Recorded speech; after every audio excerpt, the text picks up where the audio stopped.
Welcome to Cultural Luminaries, episode 4. Cultural Luminaries is a series where we celebrate trailblazing leaders who are illuminating new pathways, challenging the status quo, and inspiring meaningful change. I am your host, Jyoti Jani, and I'm so excited for my guest today on episode 4, Tricia Arcaro Turton, a lifelong athlete and leader who embodies the discipline, determination, and resilience gained through a sports career.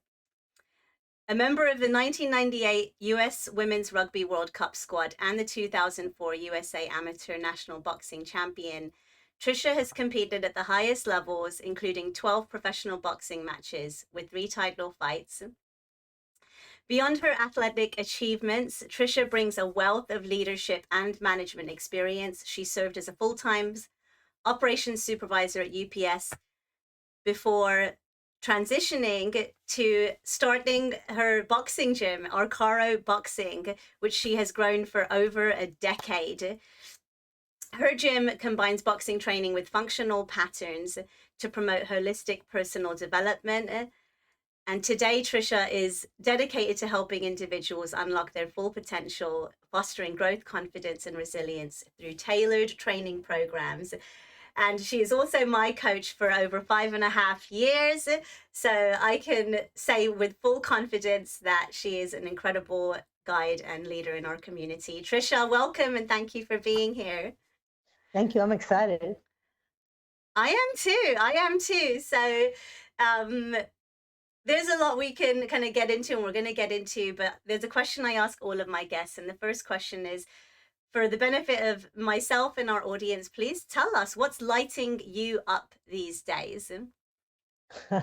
I've been, everything lights me up. I mean, I'm of Italian heritage, but this lights me up. This really lights me up. Viva Palestina and land back initiatives. It lights me up every day. I just can't say enough about either subject and just humanity in general. Yeah, I know that you've always been a supporter of Indigenous rights, of Native rights since I've known you. And if you go into Arcaro Boxing, you'll see land back signs. We are Indigenous. We are on Indigenous land signs. You'll see a Palestine flag. Your gym is one of the most inclusive spaces I've ever had the privilege of being in. So thank you. Thank you for showing that it is a safe place for people from many different cultures and nationalities, including those who are the most vulnerable in our community. Yeah, for sure, for sure. I mean, I honestly think, you think of the great Muhammad Ali, boxing has a tradition of being inclusive. It takes all kinds of folks, and it's important. I mean, that's what our world's made up of, is all kinds of folks. Mm-hmm. Yeah, there's a lot of us, a lot of different shapes, colors, sizes, personalities. Well, amazing. So, you know, I want you to talk a little bit about the impact that you have on our community for the benefit of our audience who might not know as much about who you are and the work that you do. And so your gym isn't just a space for boxing. It is a community that feels deeply inclusive and empowering. So for those who might not know about you, can you share a little bit about your journey and what inspired you to create this unique space? I think like when I was a kid, I got made fun of a lot. I think I've been a sensitive soul a long time. I've always really, really cared for people. I'm an introvert, and so I don't really like to socialize or hang out with people, but I deeply care about people. And so I think that's what's driven me my entire life. I think my family says that about me. As far as like my impact on community, I mean, I don't think about myself like that. I just get up every day and do what I need to do. You'd have to talk to community members, and they might tell you what my impact is on them. I do know what I do is important. I do know that the gym is important. It's way beyond me.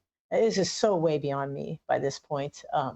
I just really think it's important for people to have a place to find themselves, for a place for people to face themselves. Every day I want to face my hypocrisies. Every day I want to learn something more. Every day I want to challenge myself and my judgments and my viewpoints in everything that I do. And I expect others to do that. And that's what that space is for. If that space is that way, then anybody can come in there. If I have, I am outspoken about Palestine. I am outspoken about indigenous rights, but I feel that's for all of us. That's not like an exclusive thing that's separate. I'm not an ally. I'm a human being, and I'm to be a human being, and we all should be human beings. That's what the space is that I'm creating. Mm. Yeah, no, it totally is. And I love that you're so humble about it too, in true Tricia fashion. But yeah, I just think about what it takes, like what you said about um, not being a hypocrite. And I think, as somebody that was born and raised in the UK and that has lived in the States for coming up on 25 years, um, Mm. I know that there's a lot of really great ideas here in America. We talk a really big game, and we have really great values and ideologies and concepts, but the reality, the day-to-day reality of being an American is kind of distance from that ideal, from these values that we say we really care about, like all people deserving a chance to pursue happiness, every person, every human being equal. There's so many things that prevent that from being possible here. And so I feel like a hypocrite a lot of the time, talking a big game, and knowing that there's still a lot of work we have to do to actually get there. And I think about the importance of places like your gym. So, this LinkedIn Live series is for professionals, right? Like, we're on LinkedIn. So this is like directed at people who are leading inside of organizations, inside of companies.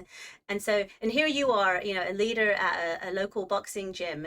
And I think about the importance of places like your gym to, as you mentioned, for people to go to and have a space to heal, to connect, to feel empowered, strong, healthy, and how that is kind of the foundation or the soil from which people can go out and do their best work.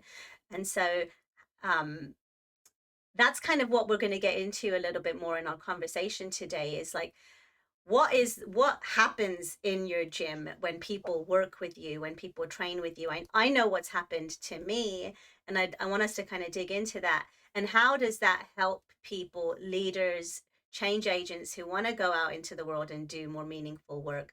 How does this work that happens in your gym prepare people to really go out and roll up their sleeves and get things done, like in workplaces and in communities? So, so let's get into it. So, you know, um, when we started training together 5.5+ years ago, I was somebody that had a really difficult time dealing with conflict um, at work, in my personal life. Um, I had a really difficult time keeping my nervous system regulated during difficult conversations. And because of that, I shied away from difficult conversations, or if I went for it, then those conversations didn't really work out the way I wanted them to. And a lot of that had to do with my body going into fight, flight, freeze, or fawn, like shut my nervous system was in a chronically stressed state. And so now looking back, like, I was in a lot of physical pain, um, holding high levels of stress and burnout in my nervous system.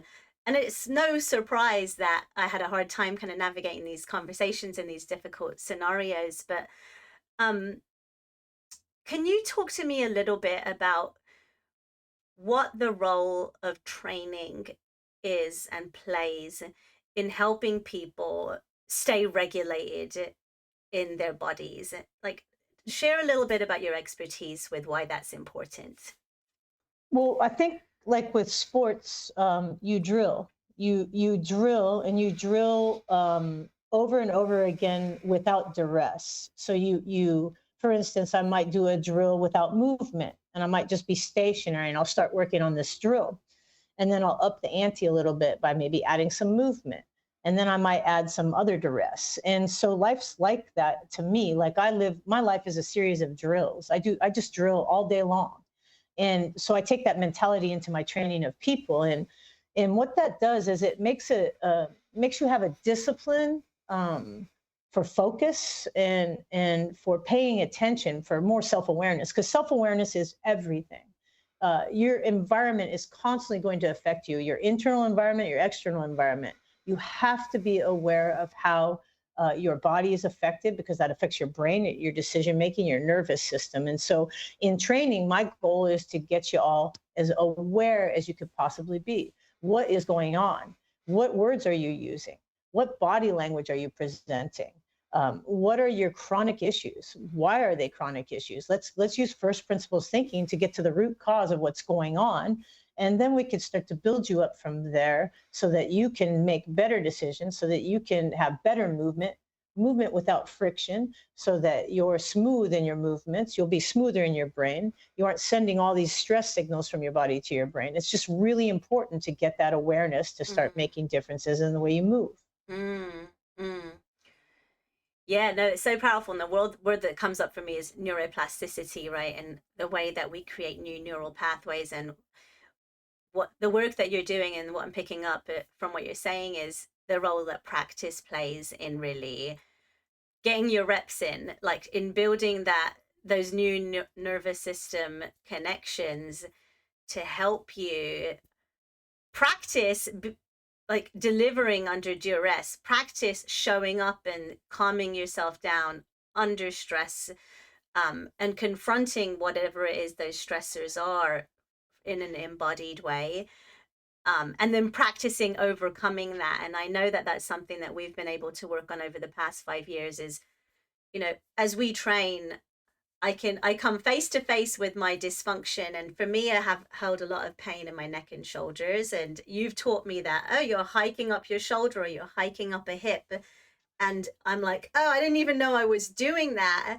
And I can feel my nervous system literally shift as I like relax those parts of my bodies and then do an exercise or a movement, um, from a new place, from a new, more grounded place instead of from that stressed out place. Um, so, a lot of the work. So we've trained, and you're a certified trainer in this method called functional patterns, and this has been a huge kind of like knowledge base that has informed and continues to inform how you train today. Can you talk to us a little bit about what functional patterns is, like for those people that might not know? Yeah, it's a training system that prioritizes the big four, which is standing, walking, running, and throwing. And it's based on the principle that evolutionary wise, we came up to walk, throw, stand, and run. And if you treat the body in that way to work on movement that integrates the entire body in all movements based upon those mechanics, then you're going to be much more structurally sound, have structural integrity, or tensegrity, as functional patterns calls it. And you'll be more sturdy, essentially. And if you're sturdy in your body, you'll be sturdy in your mind. Your body, your brain is just encapsulated inside of you. It's told what to do by your body. Your body constantly is giving your brain signals all the time. If you have a ton of pain signals, think about how much your brain is being taken up by how much brain space is being taken up by that signal. There's no way you can even function on and do anything. For instance, I was terrible at self-studying many years ago. My body was in so much pain. I would squiggle all the time. I didn't even know I was squiggling all the time, and just under tremendous duress. But I'm a stoic person in many ways, and I could hide it and have kind of a poker face. But inside, I was so anxious all the time, and being able to address my body from the mechanics of throwing and running enabled me to see how disconnected I was. Well, no wonder my mind was disconnected. I couldn't I couldn't learn anything really. And now I'm like learning Spanish. I'm able to teach myself and use apps and things like that because I'm calmer. I'm more connected. I'm more chill. I'm able to focus so much more. And I'd even venture to wonder how much of our ADHD problems are from disconnected bodies, and how much Hmm. would people calm down and have better focus if they're um, more connected, have less friction in their movement, less dysfunctional movement. Mm. Wow, there's so much there that is amazing. But yeah, I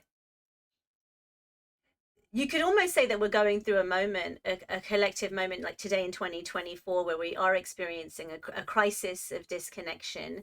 The US Surgeon General has come out and said that like loneliness is an epidemic. And what what we are talking about today is how those conditions and how these kind of problems really manifest and show up primarily through the body, through this human body.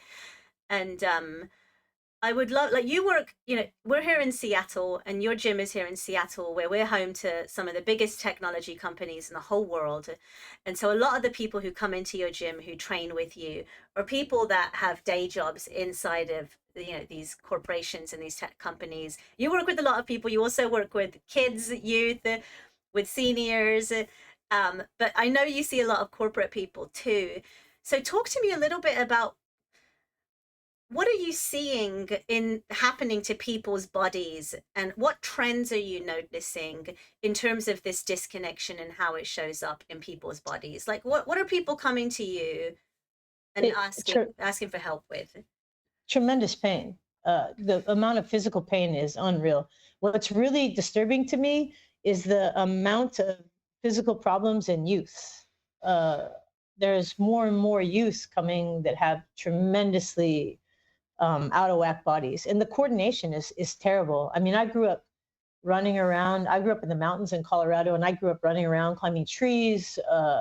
Everything was very outdoors, and I was outdoors all the time. And it didn't matter if it was sub-zero or what the temperature was. We were outdoors, and I think that was a massive impact on my athleticism, on my coordination, and even though my body ended up being wrecked from sports, I mean, whether that was some DNA traits that I inherited and I had some dysfunctional movement, or whether they were acquired through injury or whatever, or a combination of all of the above.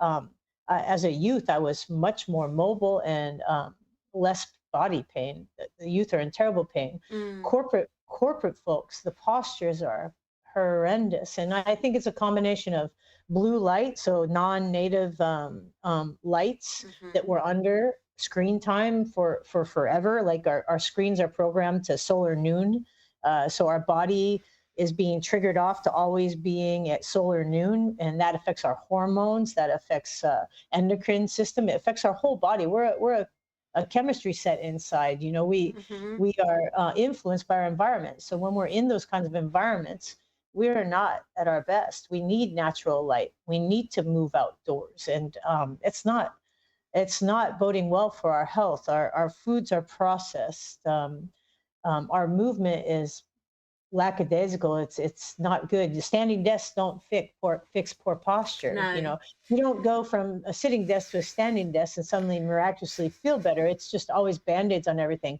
No first principles thinking to address people's bodies in the corporate setting. No first principles thinking to address anything. It's always just Mm, come up with a new fad, and people's bodies are deteriorating. I'm looking at less muscle mass on everybody. I'm looking at more chronic pain. I'm looking at tons of burnout. I'm looking at fatigue in all kinds of ways. Lack of focus. It's unreal. I think it's uh, poor for the human species right now. Poor health for the human species. wow. I almost like want to take a moment of silence because that is such a important point as we're like rushing through our busy schedules and our busy lives. Like, are we really taking the time to notice like what is happening in our world, in our youth, in our workplaces, in our communities? And if we are noticing it, like what are we ready, what are we willing to actually do about it? And the chronic pain, that hits.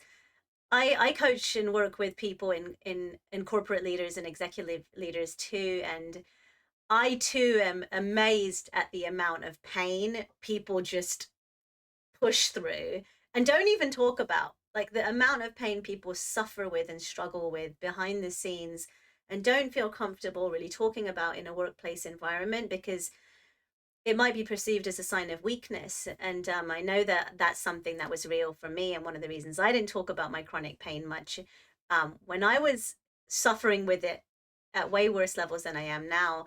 And so we're going to talk into solutions in a little bit, but I'm not done kind of digging into this a little bit more. And I think because I think there's so much knowledge here that regular people don't have access to, and I want to get into it. So, functional patterns and a lot of the training that you do and some of the conversations that we've been having about chronic pain. So functional patterns is based off of the work of this man, Tom Myers, who studied the Right. myofascial structures. Oh, No, no, I mean, kind of, but no, no, I mean, a little bit. a little Yeah, bit? a little bit. Yeah, a little bit. Yeah, it was an influence. Oh, okay. No, thank you for correcting me on that. So it was influenced by the work of Tom Myers, who's studied the myofascial structures of the body. And I think that it's worth just at least taking a moment to define what that means. Mhm. Because I know for me, I was like, coming into working with you 5.5 years ago, I was like, what are myofascial structures and why should I care? Now I could answer that question, but I have you to answer that question. So I'm going to ask you, like, what are myofascial structures and why should people care within the context of what we're talking about here, which is chronic pain, disconnection, loneliness, a lack of sturdiness? Like, talk to me about Mhm. myofascial structures. I think two visuals I can think of. If you thought about a baseball pitcher and how they look in a massive stretch when they're pitching a ball, that doesn't happen because you contract your bicep, your muscle only. It doesn't happen because your bones and muscles move independently. So there's this structure that's a connective tissue in our Mm-hmm. body that connects everything together. And there's different theories, which there's no way I can even get into, and nor do I even have the in-depth knowledge of understanding the different theories of what's mechanical drivers are to make our body, like how we propel ourselves through space, or how we propel ourselves through space, or how we propel objects through space. Those Mm-hmm. are two different things. We either propel an object or we propel ourselves, Mm-hmm. and those are two very different mechanical driving sequences that happen. We are a series of driving sequences, and that has to happen through connective tissue. You picture a pitcher, his whole body is engaged, or her whole body is engaged to throw a ball. And so from toe to head, there's these myofascial slings that work to make that motion happen. If you eat chicken, if you took the skin layer, like off of a piece of chicken breast, there's that white layer that's Mm-hmm. between the skin and the meat. That's myofascia. Mm-hmm. And if you don't have myofascia, you have no shape. We would just be a blob of hamburger meat on the ground. Mm-hmm. But myofascia is kind of our sausage casing. It gives us a shape, and our shape is malleable. For instance, if you've seen somebody hunched over on the street, their myofascial gets stuck that way and it kind of calcifies in that place. It gets Mm-hmm. dehydrated and gets stuck there. Mm-hmm. And you have to be able to try to figure out how you're going to hydrate those tissues Mm-hmm. through either myofascial release to get started, and then get better mechanical drivers so that your myofascial isn't stuck into that position anymore. That's a Mm-hmm. really basic way of describing it because it's an amazing science. We're just only scratching the surface here, and I do encourage anybody who's listening, if you're interested in learning more about this, what resources would you direct people to, Tricia, if people want to learn more about this science and how it affects movement and health and well-being? I'm really enjoying the videos that on Instagram that Functional Patterns has been putting out. They're Mm-hmm. way more understandable than when we first started. Like when I first ran into Naudi Aguilar is the founder and owner of Functional Patterns, and Mm-hmm. he was actually born in Wenatchee, Washington. Mm-hmm. And he came and had his headquarters in Seattle. And at first, it was so very difficult to like he was just really formulating all of his methodologies, and always updating them. And so it was like I didn't even know what was happening to my body when I was training. I didn't understand it. Mm. And it's now like that was in 2014, and it's 10 years later, and I have a better understanding for it. And them, because they've started the programming, they really have a better understanding and easier way to explain it to folks. So functional patterns, Instagram, you can go to their website. It's just much more understandable the way they've been describing um, fascial tensions, the way running's important, the way our bodies work. And I just feel they do a much better job than I even can articulate. Yeah, I love it. Okay, so folks, check out Functional Patterns IG, and they have a YouTube channel as well if you're interested in learning more. Um, but no, it's so true. And the myofascial structures, I've since learned that I had a lot of calcification that I'm still working through, but that thanks to the work that we have done, there's a lot of um, myofascial release using tools like this. I got mine right here next to my desk.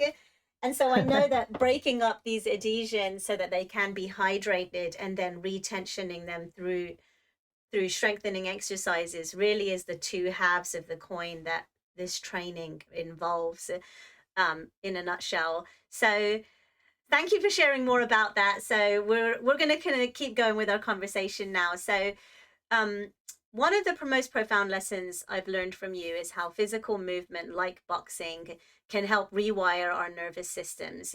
So, can you break this down for our audience? How does engaging with our bodies help us heal and grow emotionally and mentally? Man, that's a question. Um, it's a process, right? I think one, just given the nature of technology in our world, that we're so disconnected from nature, which is our body, we forget that we are nature.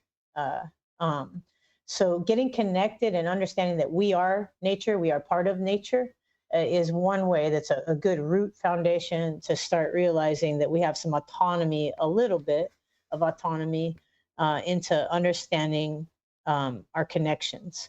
So if you can get more aware of, say, if you're always walking with your left hip hiked up and you're walking, you have a lot of pain. Um, you start to get aware of how your left hip hikes up. Then we can start doing some exercises to bring your left hip more down to level. And then you start propelling through space differently. Just even that, propelling yourself through space differently, makes you see the world differently.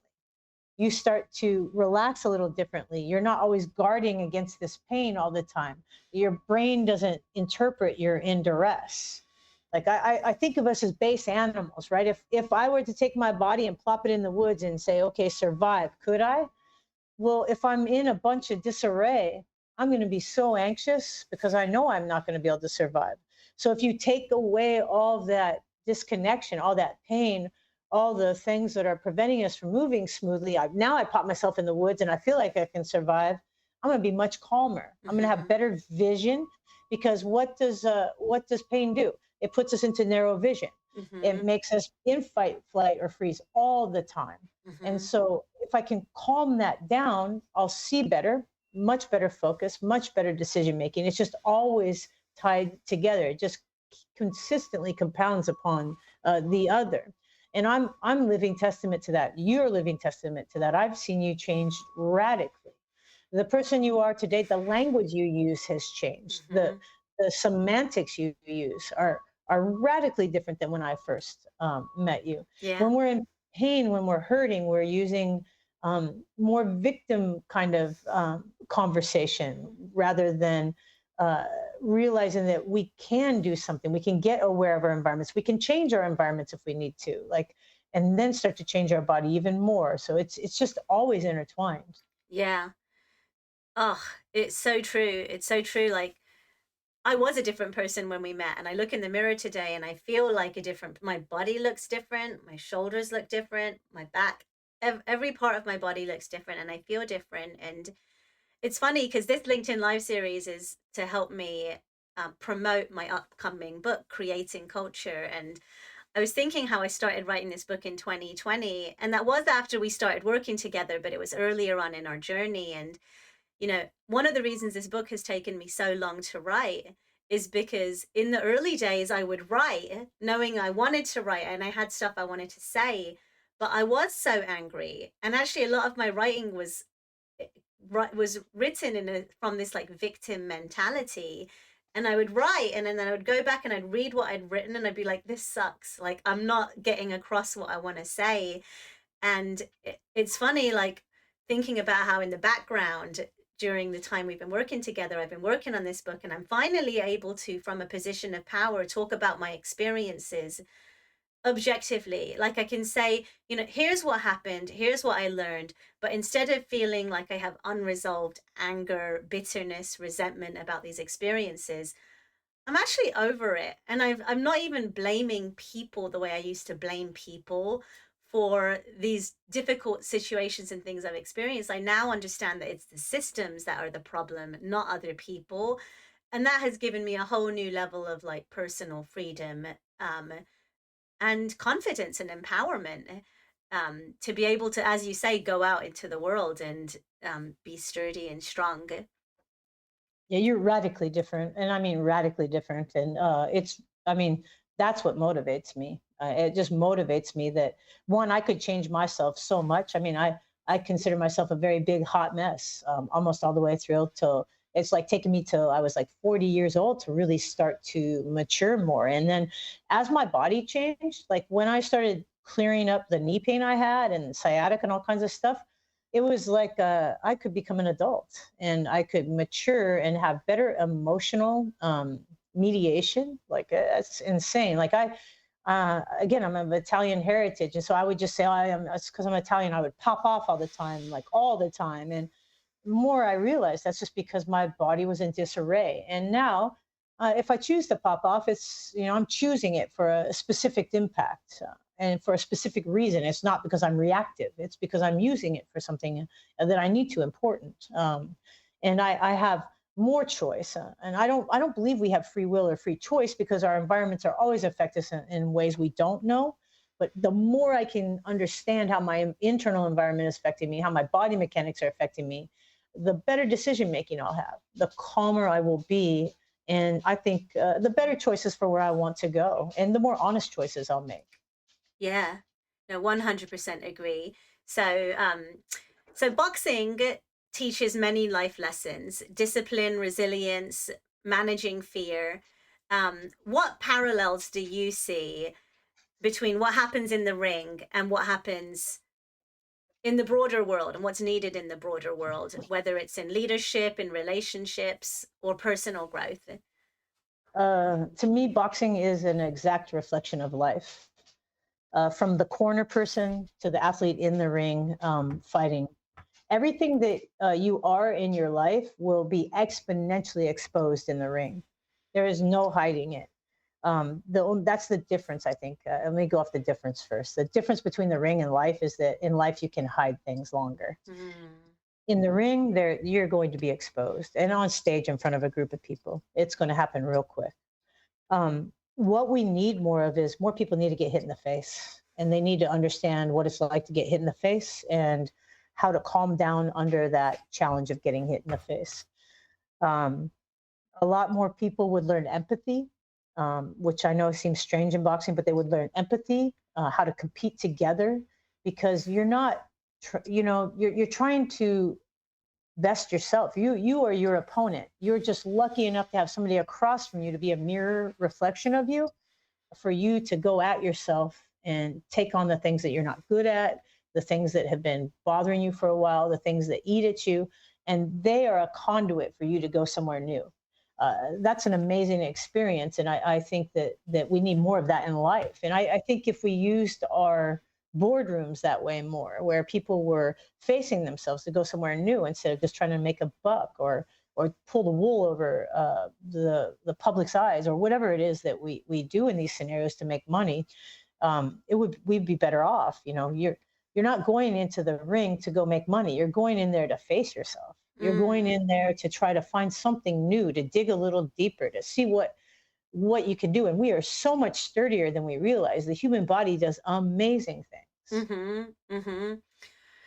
Oh, Yeah, I think about just how many people are afraid of getting hit, right? Including myself. And I remember you saying that to me years ago, like the importance of getting hit. Like every single person needs to know what it feels like to get hit and then to get back up and keep going. And I think about the fear of getting hit and how coddled and comfortable Americans, are, or anyone in the West is really. We're so protected but not really, and I think so afraid of discomfort, so afraid of getting hit that we shy away from and avoid uncomfortable situations that need to happen. And I think about how common it is. Like probably anybody who's tuned into this conversation now has dealt with a jerk at work or somebody who is acting recklessly and needs to be stopped or needs to be challenged.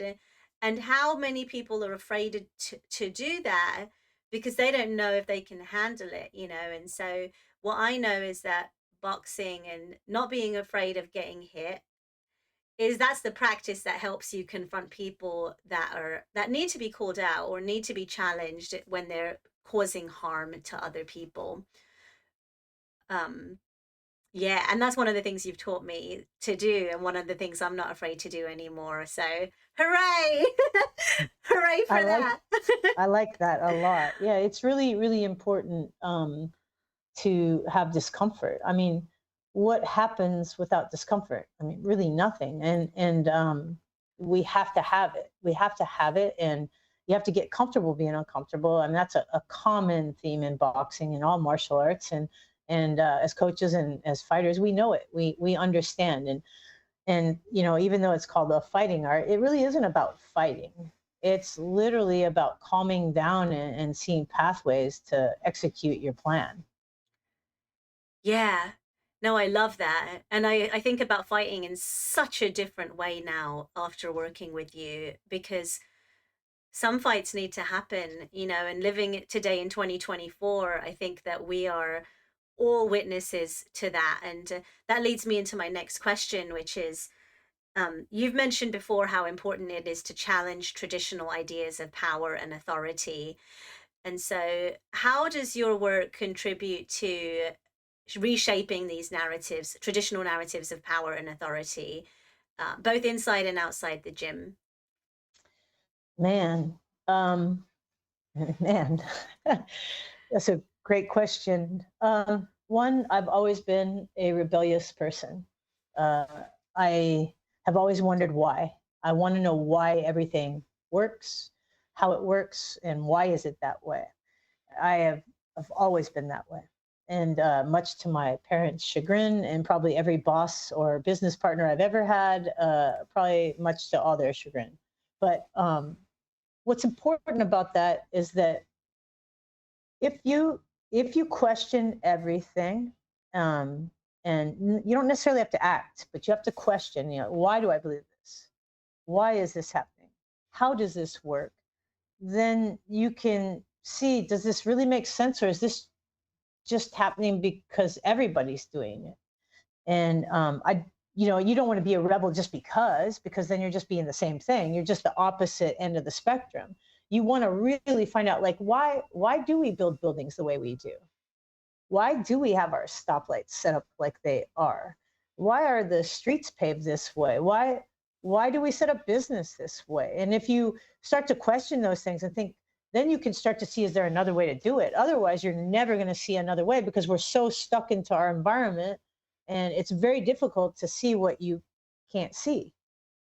And I think that's another question I'm always asking that's really important, is like, what am I not seeing? What am I not hearing? The more questions we ask, the better we're going to, like, find our way, find another way, to find another, not new ways, but probably a lot of old ways that already existed that we've just bulldozed over and that need to Mm. be revisited even. So we just have to always ask why, and figure out, again, I like first principles thinking. I like to get the root cause of things. If there's a problem, don't just cover it up. Don't just put a policy in place. Don't just Band-aid. yeah, don't do that, because it's going to tunnel. I used to work in the medical field, and we would deal with wound care. and it would look like the wound's healed, but it would tunnel down to the bone, and there would be a massive infection going on that you couldn't see. And I think that metaphor of tunneling has stuck with me forever. Like, you have to deal with things. You have to create a space where people can have the opportunity to challenge the status quo. I remember one time I told a boxer, I said, I'm not always right. And he like, nobody's ever told me that. Well, I'm not always right, but that doesn't mean you can't listen to me, like, or you shouldn't listen to me. It means, I just don't always think I'm right. I'll come back and let you know if I wasn't right. Ugh. And that's one of the things I love the most. And one of the things I've learned the most from working with you is hearing you say things like, oh, I don't know shit. Or or I just don't, I don't know what I'm doing. Or I'm just completely, it's like seeing somebody who I admire and respect, admitting when they don't know something or when they have just knowing what you don't know is such a sign of true wisdom. And true leaders will admit what's outside of their area of expertise or knowledge. And so many, like all of us have gaps in our awareness. And so back to your question about asking why does this leader not admit when they're wrong? Why does this leader dig their heels in when I ask them a difficult question? Why do they get defensive? And then realizing that that's not actually my problem, and actually I am allowed to, and it's within my rights to question a leader who I think is going outside of their bounds and perhaps behaving in a way that is not in the best interests of the people they are supposed to be leading. And I know that if more of us stood up and had those conversations with these leaders, and I'm not talking about fighting, right? Like, I think about this phrase that you've taught me, compassion without tolerance. And that Yeah. sticks. I still think about this phrase, compassion without tolerance. And I think that if we all exercise compassion without tolerance, we could literally change the world, because we can have compassion for someone and not tolerate their behavior. And this is about like boundary setting, right? Like, how can we step up and respectfully say, like, no, like, I see what you're doing, I see what you're saying, I don't agree with you. And this is what I am and I'm not willing to accept. It doesn't matter if you're in a boardroom or in a relationship, or in a school or in a boxing gym. Like, it's all the same thing that needs to happen. There's a couple things that come to mind when you talk about like the leader that digs in or something like that. One, we tend to dehumanize our leaders. We don't treat I don't get treated like a person. I'm projected on. I'm somebody's mother. I'm somebody's auntie. I'm somebody's brother or sister. I'm not even me in their eyes. And vice versa. Leaders do that to their employees or the people that report to them. And so when you can ask why, or you start to look at things from outside and kind of watch and observe and ask those questions, then you can go, oh, this really isn't about me. Okay, now I can approach it this way, which is what I mean in the boxing ring. If I go straight at somebody and they're really good at fending off, I'm not going to have any success. But if I sidestep and come in, I found my opening. We need to find openings with each other so that we can take each other to a new level. Because if I can come in and get you in a new opening, that's going to make you have to then adjust and do something different. Yes. Well, now, then I'm going to have to adjust and do something different than you are, than I am, than you are, than I am. And we're going to go somewhere entirely new. And that's what I really want in my own life, in all my relationships, in my business, and what I want to see other people doing, because then the possibilities are limitless. And there's these epic boxing matches where you can tell the two people, they're in their own world and they're going someplace completely unbelievably new, and it's because of the other. Without the other, we don't even exist. So it's really important to constantly do that, to humanize one another. To Yes. realize that if you're the CEO of the most expensive company in the world, the most money making company in the world, you're still a human being. If you've lost touch with your humanity, that's a problem. And hopefully you have people around you who will bring you back to it. But we must be more human with one another, start to understand where we're coming from, and then find better openings into that. Study each other's behaviors, learn our own behavior, learn each other's behaviors, and then go somewhere new. Ooh, I love this so much, and I don't want to wrap up our conversation because I keep thinking about new things I want to ask you. But yeah, like sidestepping and finding a new opening really is so powerful. And I think about how in the past, when I've approached a leader that was perhaps abusing their power, not listening, not open to feedback, how I kind of dug my heels in more and got angry. And now I think about like how much more compassion I have for somebody who's defensive. And instead of me seeing them as a machine, as a leader that should be delivering on all the things, I'm like, oh, here's just a human being that is struggling like I'm struggling. Maybe they're trapped in their aggression, but I can have empathy for that person now. The angry, yelling jerk I now see as perhaps a wounded child, and that helps me actually think about an opening, because once you actually approach them as a human, then they can't keep being a jerk. Like saying something like, "Are you okay?"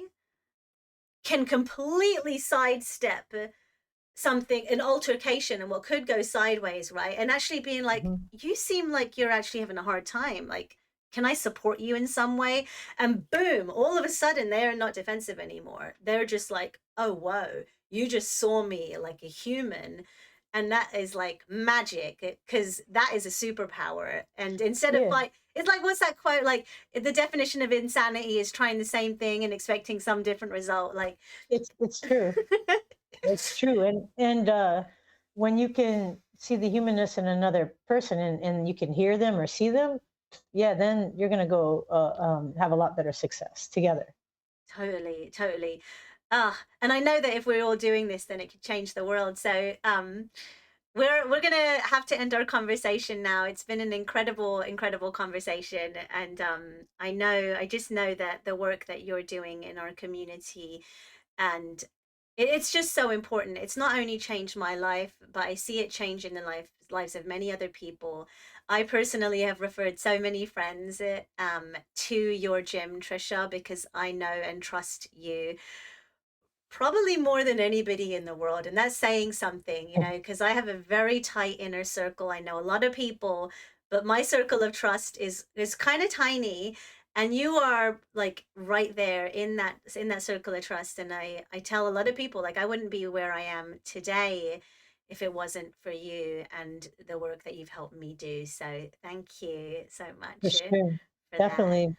I just pay forward what I got, and you keep doing that, and then it does make a change. It's a ripple effect. And so so for the benefit of our audience, I know that you recently started a foundation and you do a lot of work in our community.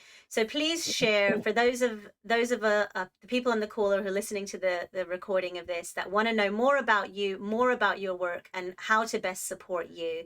What's the best way to stay connected with you and support your work? You can check out the Clara M. Carlucci Foundation.